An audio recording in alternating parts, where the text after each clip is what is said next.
Good evening. You're welcome to this week's edition of Business Forum.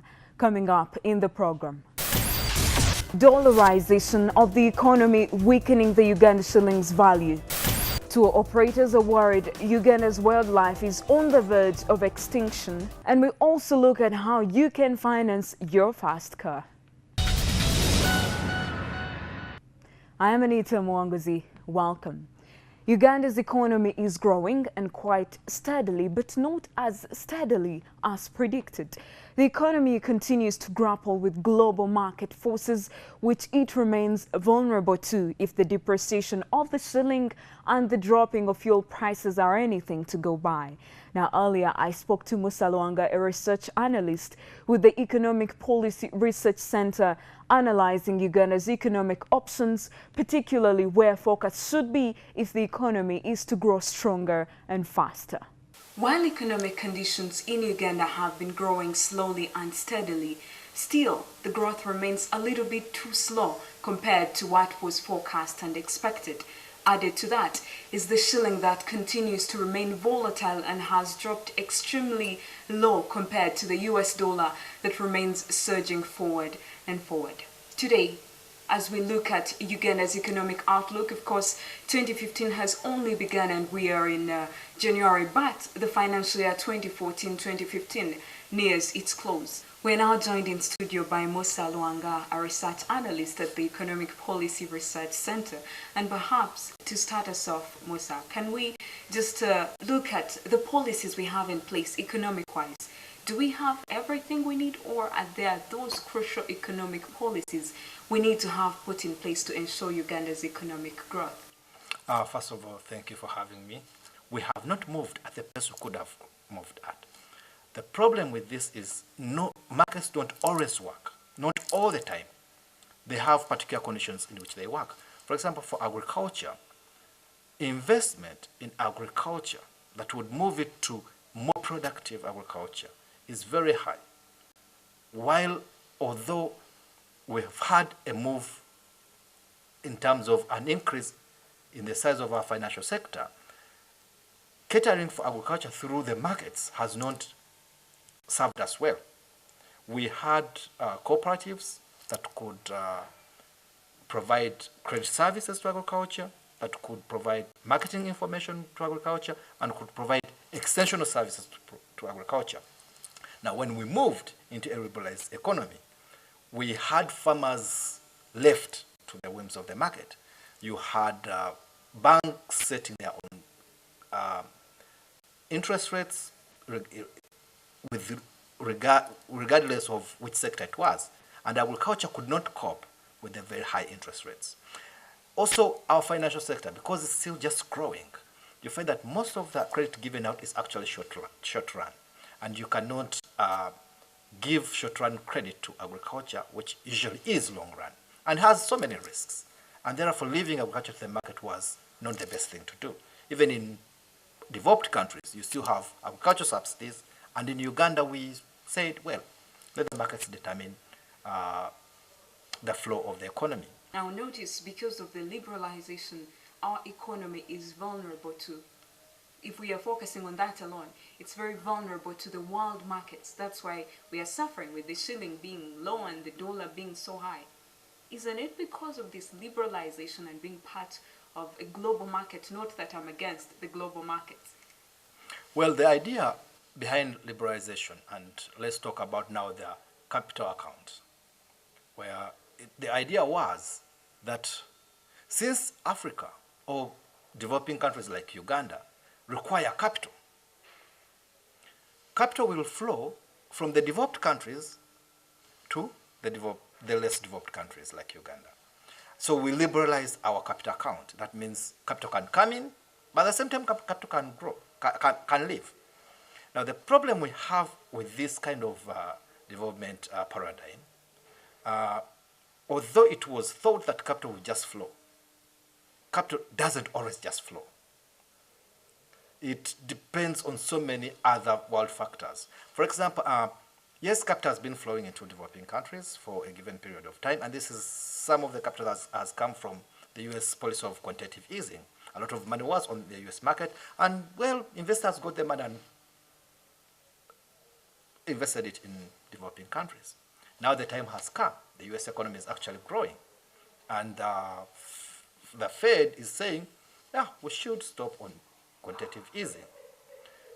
Now capital is flowing back to the US because the US is more secure. It's better to invest in the US than invest in Africa, regardless of the interest rates.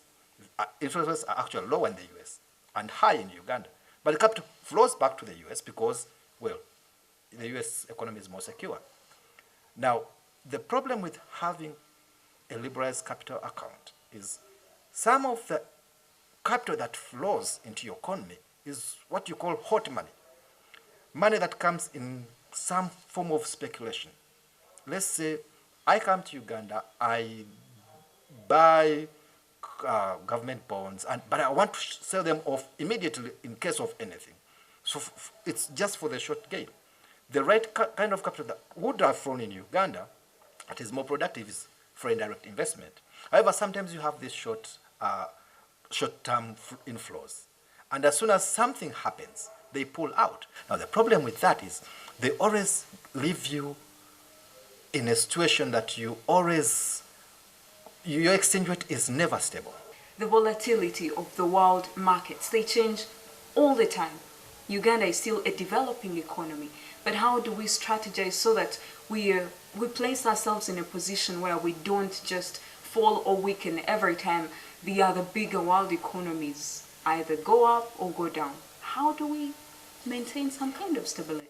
One, you could roll back on some of the liberalization policies. You could have capital controls. However, that could not go very well with the World Bank or the IMF. And at the same time, it could be bad economics. If you were to do it, you have to test it out. Two, there is another policy that we undertook that is hitting us, especially when it comes to the exchange rate, and that's dollarization. By this, I mean having the need for a lot of dollars in your economy. Yes. For example, in most countries, they try so hard to fight dollarization because it makes your currency very, very vulnerable. At the same time, it undermines its integrity. So is it a case of greed? Because some people have gone so far, even Mumema, if I'm not wrong right now, is getting people to charging in US dollars. Exactly. No longer charging in the Uganda shilling. That is exactly what I'm talking about. Dollarization is not supposed to actually to happen. Everything that should be in Uganda should be charged in Ugandan shillings. That's how you ensure that your currency, the integrity of your currency, stands. You cannot think of an economy where I can just have a dollar account. I can choose what to hold, either a dollar account or a shilling account. That means by just me opening up a dollar account, I've put pressure on the dollars. I've put pressure on the dollars. Two, you cannot have an economy where you can price utilities in dollars. This has had historically consequences in countries like Argentina, where as soon as anything happens to the shilling, everyone runs now to buy dollars. Dollars become another asset, another way of now keeping your wealth. Now, that means it undermines the quality of money, the Ugandan shilling, the quality of store of value. Now, as soon as I see a movement in the shilling or inflation, I run and buy dollars. Now, the dollars take on the role of the store of value or the store of wealth. And then, thirdly, no country can allow you to pay for services in dollars. And if you do, you undermine the integrity of your currency. For example, in town, as a media person, people actually pay for rent in dollars. Yes, people pay for movies in dollars. In most countries, you won't even pay for a plane ticket in dollars because you have to protect the integrity of your country. It should be the only legal tender. Is it a weakness in our system? What exactly is going on here? Because as much as, yes, it's privatization and everyone has to make sure they get as much as they get, But you mentioned about the integrity of the shilling and how to maintain our integrity as a nation because it is our currency.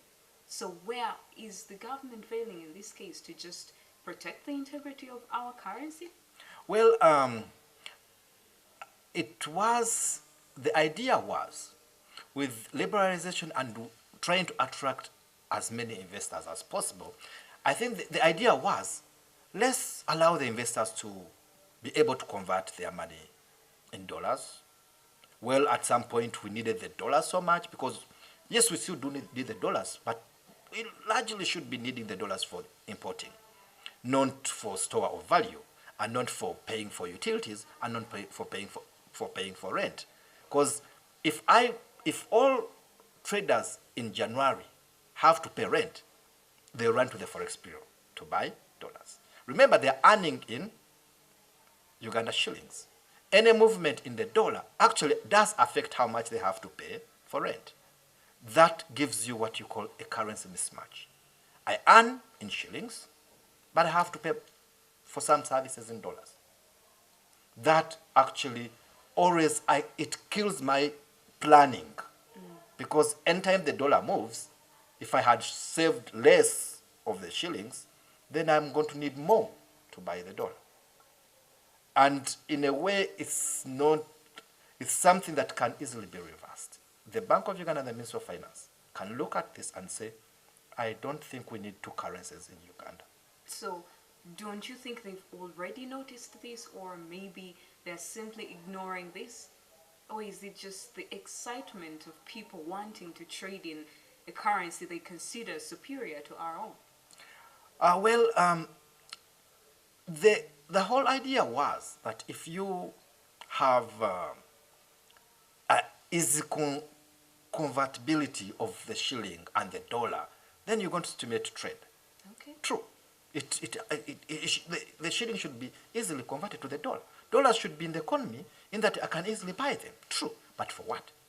That's usually the debate. Also, in Uganda, you can actually have a dollar-denominated loan. Well, it works very well with, if I'm a trader, I'll borrow in dollars and buy my goods from Dubai in dollars. However, I'm selling in shillings. And the moment the dollar moves, my debt is going to become bigger because I sell in shillings. And that also kills the planning cycle of the business. 2015 is only beginning, but this financial year, 2014-2015, is close to its end, and planning has already begun. What are those areas you think we should focus on if we are to strategically place our economy in a situation of growing faster than it is at the moment? Government should try to look at those sectors that produce tradables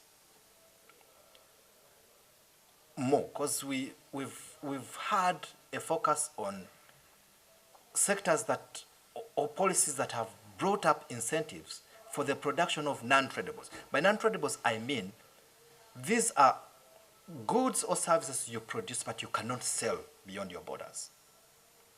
And somehow the incentives in the country have given us, or the market and the way our structure of the economy is and the way our policies are designed, entrepreneurs in Uganda find it easier to invest in non-tradables than tradables.